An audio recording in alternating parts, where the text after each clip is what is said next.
उस टाइम पे मैंड्रेक्स की गोलियां होती थी, क्योंकि ज़्यादातर प्रिजनर जो होते हैं इनको रात को शिकायत होती है कि इनको नींद नहीं आ रही। जो जेल में आने का सदमा है ये सहन नहीं कर पा रहा, और ये जेल वाले भी अलाउ कर देते हैं, अगर ये गोली ज़्यादा खाता है तो जेल प्रशासन भी अलाउ कर देता है ताकि ये सदमे से मरे। उससे अच्छा ये है कि अपना जिंदा रहे, और नशे में अगर चल रहा है तो नशे में अपना टाइम बिताए। और सुब्रतो राय सहारा के केस में भी है, मैं उसको बहुत ज़्यादा फैसिलिटी मिली हुई थी जेल में। चलो वो तो हो गया, आपने फैसिलिटी दे दी ताकि ये जो इन्होंने लोगों के पैसे जो है लिए हुए हैं उनको वापस कर दें। ये तो एक अच्छा वो था कि 20-25 हज़ार करोड़ रुपए इन्होंने देने थे लोगों के, कि इनको वीडियो कॉन्फ्रेंसिंग की फैसिलिटी देनी है। तो जो जेल हमारी आम जेल है उसमें तो आप वीडियो कॉन्फ्रेंसिंग की फैसिलिटी दे नहीं सकते, तो इसलिए इनको जेल से बाहर रखा गया था। मैं खाली कंप्लेंट कर सकता था। मैंने कंप्लेंट पहले जब डीजी को की, वो तो मुझे लग रहा है साथ मिले हुए थे, तो इसी वजह से मुझे अरविंद केजरीवाल जी को जाके इसकी कंप्लेंट करनी। तो उन्होंने मुझे कहा कि तुमने अच्छा नहीं किया जो अरविंद केजरीवाल जी के पास गए। एक्चुअली मेरे पास और कोई रास्ता ही नहीं था। सर, मैं आपसे ये भी पूछना चाहूंगी, क्योंकि एक लंबा अरसा 3 दशक 30 साल आपने तिहाड़ जेल में बतौर जेलर बिताए हैं, तो कोई 5 कैदी जिनका नाम आपको अपनी फिंगर टिप्स पर आज भी याद हो, क्योंकि एक जेलर का कैदियों से, जैसा आपने कहा कि एक पारिवारिक माहौल वहां पर होता है, तो एक ऐसा रिश्ता भी बन जाता होगा। 5 कैदी जिनके नाम आज भी आपको फिंगर टिप्स पर याद हो। जी जी, देखें, मैं बिल्कुल, मेरे को याद है। सबसे पहला नाम तो मैं लूँगा सुनील बत्रा का। जी। ये उस टाइम पे पहली बैंक वैन थी, सेंट्रल बैंक की एक वैन थी, मोबाइल वैन, उसको इन्होंने, सुनील बत्रा ने लूटा था। इनके ऊपर डेकॉइटी और मर्डर के चार्जेस थे। सुनील बत्रा, इनके साथ थे विपिन जग्गी, इनके को एक्यूज थे। साथ में इनके साथ है रवि कपूर, फिर ये चार्ल्स सोबराज, और उसके बाद जो है ये आप सुब्रतो राय सहारा को कह लो। तो ये 5 नाम मुझे अभी भी याद है, और इन जिनसे 5 की कोई एक डिफरेंट एक तरीके खूबी से आप जो बता मेरी सकते हैं, डीलिंग क्योंकि हुई अगर थी। किसी जेलर को कैदियों के नाम याद हैं आज भी, तो 5 कैदी, 5 की एक एक खूबी अगर आप बता पाए।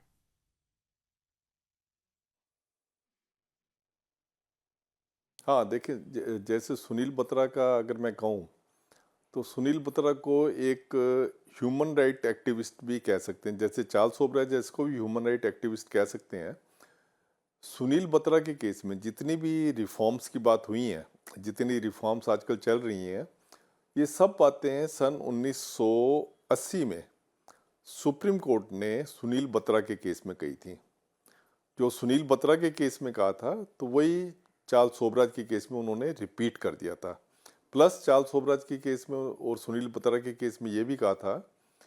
उन दिनों में क्या होता था कि हम फेटर्स वगैरह आप शायद जानते होंगे, हथकड़ियाँ और जो ये बेड़ियाँ होती हैं, जी। इनको बड़ा लिबरली प्रिजनर्स के ऊपर लगाते थे।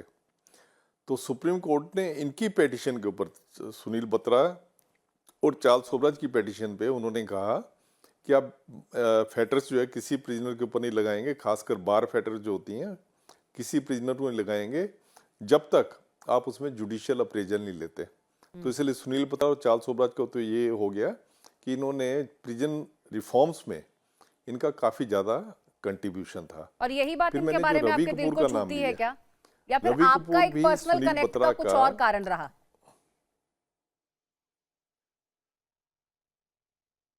नहीं, पर्सनल कनेक्ट तो जो इसने किया था, कोई इतनी बड़ी बात इसने नहीं की थी मेरे लिए। हो सकता है जब शुरू शुरू का दिन था तो बड़ी बात हो, पर वो इतनी बड़ी बात नहीं थी ज्वाइन। क्योंकि देखो, सबको पता होता है कि जब गवर्नमेंट ने आपको सिलेक्ट कर लिया है, जी। तो एक एसपी लेवल का आदमी जो है उसको मना नहीं कर सकता। मुझे पता था मना नहीं करेंगे, पर तंग कर सकता है।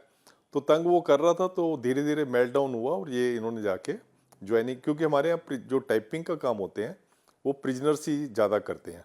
जी। तो ये भी टाइपिंग का काम करता था, तो इसने टाइप करके ला, मुझे साइन करवा के ला के दे दिया। बेशक पहला दिन था तो मुझे लग रहा था कि बहुत बड़ी बात है, पर अल्टीमेटली मैंने जाके सोचा कि इतनी बड़ी बात नहीं। इसने हेल्प जरूर की मेरी, पर इतनी बड़ी हेल्प नहीं थी कि जो कि ये कहा जाए कि इसने मुझे नौकरी दिलवा दी या कोई और चीज। इतनी जी। बड़ी हेल्प नहीं थी ये वाली। लेकिन ये कहा जा तो सकता है कि इसके नौकरी बाद के मैं बता पहले रहा दिन था आपको, आपको ये रवि लगा कपूर होगा का कि इन्हीं नाम की ले रहा वजह से था। नौकरी रवि मिली कपूर है। था, वो भी बहुत। नौकरी पहले देखें क्या होता है कि जब आप एएसपी और डीएसपी की अच्छी नौकरी होती है, जब आप ज्वाइन करने जाते हो तो आप बड़े सपने संजो के जाते हो हम्म। कि आप जाओगे तो आपका बड़ा अच्छा वेलकम होगा, आपको सैल्यूट पड़ेंगे, आपको पूरा अस्त्र शस्त्र की सलामी पड़ेगी। पर आपके साथ अगर ऐसा सुप्रिटेंडेंट का एटीट्यूड हो कि आपको नौकरी पे ही नहीं ले रहा, तो उसमें तो उस समय तो मुझे बहुत बड़ी बात लगी थी। इसलिए मेरे को याद थी, इसलिए मैंने एक किताब में अपनी इसका लिखा है। तो बाकी 3 की खूबियां सर?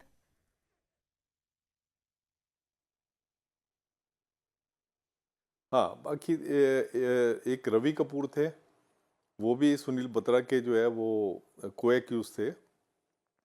रवि कपूर का था ये कि वो हमेशा नशे में रहते थे। हम्म। मुझे अभी तक समझ नहीं आया कि तो ये अच्छा लगता था इतना आपको? नशा वो कहाँ से लाता था। या और ये यूएसपी था ये शराब का उनका? नशा नहीं होता था हम्म। उसके नहीं, मैंने पहला पहला पहला हाँ। पहला मैंने नशेड़ी जब देखा, मैंने वो रवि कपूर को देखा था। हम्म। वो क्या करते थे उस टाइम पे, मैंड्रेक्स की गोलियां होती थी, जैसे हम्म। आजकल एल्प्रेक्स और ये चीजें हैं। उस टाइम पे मैंड्रेक्स की गोलियां होती थी, क्योंकि ज्यादातर प्रिजनर जो होते हैं इनको रात को शिकायत होती है कि इनको नींद नहीं आ रही, हम्म। ज्यादातर की। तो आजकल जैसे वो डॉक्टर के पास जाते हैं और कहते हैं कि उनको नींद नहीं आ रही, तो डॉक्टर एल्प्रेक्स पकड़ा देता है। जी। उस टाइम पे जो है उनको मैंड्रेक्स पकड़ा देते थे। तो ये लोग क्या करते थे, मैंड्रेक्स की ओवरडोज ले लेते थे, जहाँ एक गोली खानी है 2-3 गोलियां खा लेते थे। तो इनको नशा बिल्कुल ऐसा जैसे शराब का पैग लेने के बाद आ जाता है, वैसे इनको नशा आ जाता था। और वो नशे में घूमता रहता था। तो मैं बहुत हैरान होता था, यार इसको ये हमेशा नशे में कैसे रहता है। तब मुझे लोगों ने बताया कि इस तरीके से जो है ये एक जो जेल में आने का सदमा है, ये सहन नहीं कर पा रहा। और ये जेल वाले भी अलाउ कर देते हैं, अगर ये गोली ज़्यादा खाता है तो जेल प्रशासन भी अलाउ कर देता है, ताकि ये सदमे से मरे। उससे अच्छा ये है कि अपना जिंदा रहे, और नशे में अगर चल रहा है तो नशे में अपना टाइम बिताए। ठीक। तो रवि कपूर की खूबी ये थी कि वो हंसाता बहुत था। वो बात बात में मतलब जो भी छोटी सी बात होती थी वो हंसाता रहता था। तो इसलिए मुझे उसका याद है। इसके बाद एक है राजेंद्र सेठिया, जिसका मैं नाम लेना चाहता हूँ। राजेंद्र सेठिया जब जेल में आया था तो इसके ऊपर काफ़ी बैंक फ्रॉड का केस था, ये इसके ऊपर। तो ये इसने आके पूरा सिस्टम जैसे खरीद लेते हैं, जैसे आजकल आप देखते हैं कि जो पैसे वाले होते हैं सिस्टम खरीद लेते हैं जेल का। तो ये भी, इसने भी जेल का सिस्टम खरीद लिया था। ये बात मैं आपसे कर रहा हूँ 83-84 के आसपास की। तो इसने सिस्टम खरीद लिया था, और तब मैंने इसकी शिकायत की थी कि ऐसे ऐसे जो है ये एक्स्ट्रा फैसिलिटी ले रहे, जबकि ये बी क्लास प्रिजनर था। हम्म। तो इसलिए मुझे इसका याद है, क्योंकि इसकी मैंने कंप्लेंट की थी। कंप्लेंट पे फिर इंक्वायरी हुई थी, और इंक्वायरी होने के बाद इनको जो है, जो इनको बी क्लास की सुविधाएं मिली हुई थी, तो जी। उसको फोरफिट कर लिया था। तो इसलिए मुझे इसका सेठिया का नाम है। और लास्ट जो नाम है मैंने आपको बताया, सुब्रतो राय सहारा का। और जी। सुब्रतो राय सहारा के केस में भी है, मैं उसको बहुत ज़्यादा फैसिलिटी मिली हुई थी जेल में। तो उसके लिए मैं फिर अरविंद केजरीवाल जी के पास गया था, सीएम के पास, कि उनको मैंने बताया था कि ऐसे ऐसे जो है प्रशासन ने इनको बहुत ज़्यादा सुविधाएं दी हुई हैं, और आजकल ब्राइबरी और एक्सटॉर्शन की बहुत सारी घटनाएं हो रही हैं। क्योंकि मुझे हाई कोर्ट ने कहा था, तो मैंने पहले डीजी को बताया। जब डीजी ने कोई एक्शन नहीं लिया, फिर मैं अरविंद केजरीवाल जी के पास गया था। अरविंद केजरीवाल जी को मैंने सारी बात बताई थी। तो मिस्टर सहारा से मिलने के लिए क्या वीवीआईपी लोग और तमाम मूवमेंट वहां पर रहता था? जेल में लोग आते थे?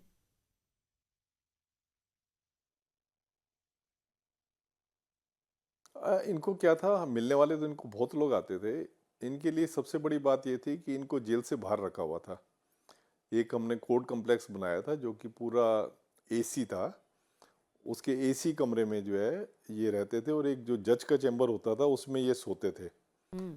मतलब उसमें भी एसी लगा हुआ था। और दूसरा क्या है कि इनको ये सुविधा जो है इनकी इस प्ली के ऊपर दी हुई थी, क्योंकि इन्होंने कहा था कि इन्होंने काफ़ी होटल्स वगैरह बेचने हैं, तो इनको वीडियो कॉन्फ्रेंसिंग करने की परमिशन दी जाए। तो इनको फिर वीडियो कॉन्फ्रेंसिंग की फैसिलिटी भी दी हुई थी, क्योंकि यूएसए के और यूरोप वगैरह के बायर थे वहाँ पे। तो इनको वीडियो कॉन्फ्रेंसिंग की फैसिलिटी दी हुई थी। चलो वो तो हो गया, आपने फैसिलिटी दे दी ताकि ये जो इन्होंने लोगों के पैसे जो है लिए हुए हैं उनको वापस कर दें।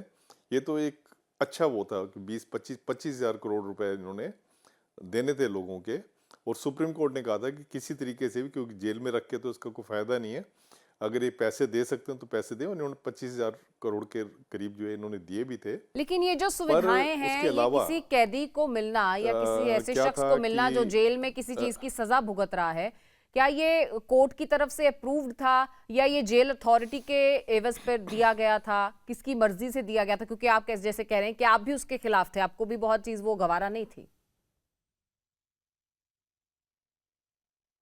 हाँ, हाँ, हाँ, हाँ।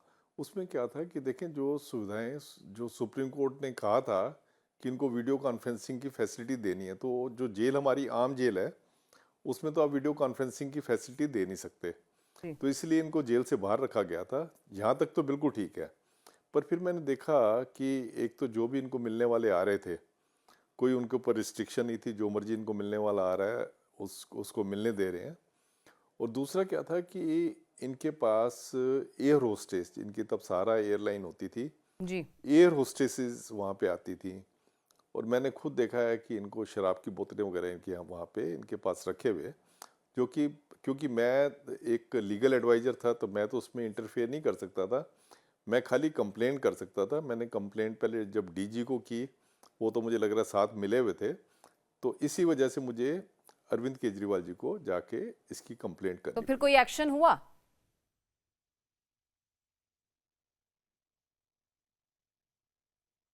एक्शन मेरे ऊपर हो गया।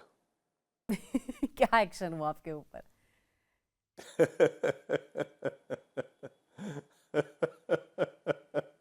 आपकी मेरे को मुस्कुराहट बता रही चार्जशीट है इशू कि कर बड़ा दी हुआ गई है कुछ। कि आपने ये देखिए, जब जिस दिन मैं रिटायर हो रहा था, जी। रिटायर होने से 29 जुलाई 2016 को मेरा रिटायरमेंट का डे था, उस दिन मेरा बर्थडे भी होता है। ओह। तो उसी दिन, मतलब उससे आप लगाएं कि एक हफ्ता पहले इन्होंने मुझे एक चार्जशीट दे दी, जिसमें कि इन्होंने मुझे कहा कि 10 साल पहले कोई हमने कुछ सामान खरीदा था, ये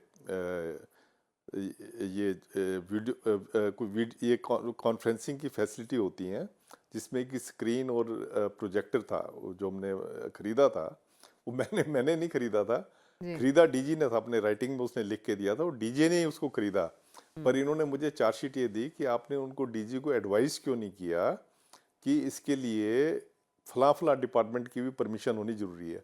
जी। मैंने कहा ये पैसा बीपीआरएनडी सेंट्रल गवर्नमेंट का, तो दिल्ली गवर्नमेंट का इसका कोई मतलब नहीं था, और मेरा एडवाइस करने का मतलब नहीं, क्योंकि मैं कोई फाइनेंशियल एडवाइजर तो हूँ नहीं, मैं तो लीगल एडवाइजर हूँ, जेल मैनुअल वगैरह के बारे में या प्रिजन एक्ट वगैरह के बारे में बता सकता हूँ। तो उन्होंने इस बात की मुझे चार्जशीट दे दी खाली परेशान करने के लिए। वो चार्जशीट आप देखें, 2016 में पहले इन्होंने मुझे चार्जशीट दी, फिर मैंने जवाब दिया, 2017 में इन्होंने इंक्वायरी कमेटी बिठाई, 2022 में उन्होंने रिपोर्ट दी, 2022 में रिपोर्ट दी, और 2023 में इन्होंने मुझे वो अपने चार्जेस जो लगाए थे वो वापस ले लिए, और मुझे जो भी मेरे पैसे रोके हुए थे वो सारे मुझे विद इंटरेस्ट इन्होंने वापस कर दिए। तो सहारा जो है वो चार्जशीट का लिया गया आपको परेशान करने के लिए, ये कहा जा सकता है।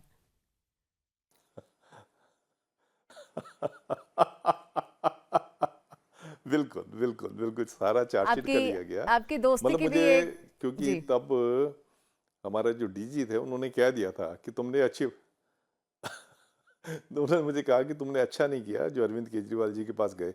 एक्चुअली मेरे पास और कोई रास्ता ही नहीं था, मैं तो एलजी को मिलना चाहता था, जी। एलजी से मिलने का मुझे मिला नहीं, तो इसलिए मैं अरविंद केजरीवाल जी के पास चला गया। हमारे चलिए यहाँ क्या एक। होता है कि जी। जो दिल्ली सरकार है, हम्म। दिल्ली सरकार के पास कोई पावर नहीं है कि किसी सीनियर ऑफिसर को वो कुछ कर सकें। सारी चीज़ जाती है, क्योंकि मैं क्लास 1 ऑफिसर था तो लेफ्टिनेंट गवर्नर के पास गई, पर जो चीज़ ये लिख देते हैं नीचे से वो आगे साइन होती हुई जाती है। मैं सोचता था कि शायद दिमाग लगाते होंगे, पर इन्होंने ये कह के कि ये ऑफिसर रिटायर हो रहा है 29 जुलाई को, इन्होंने करते जल्दबाजी में मुझे चार्जशीट दे दी।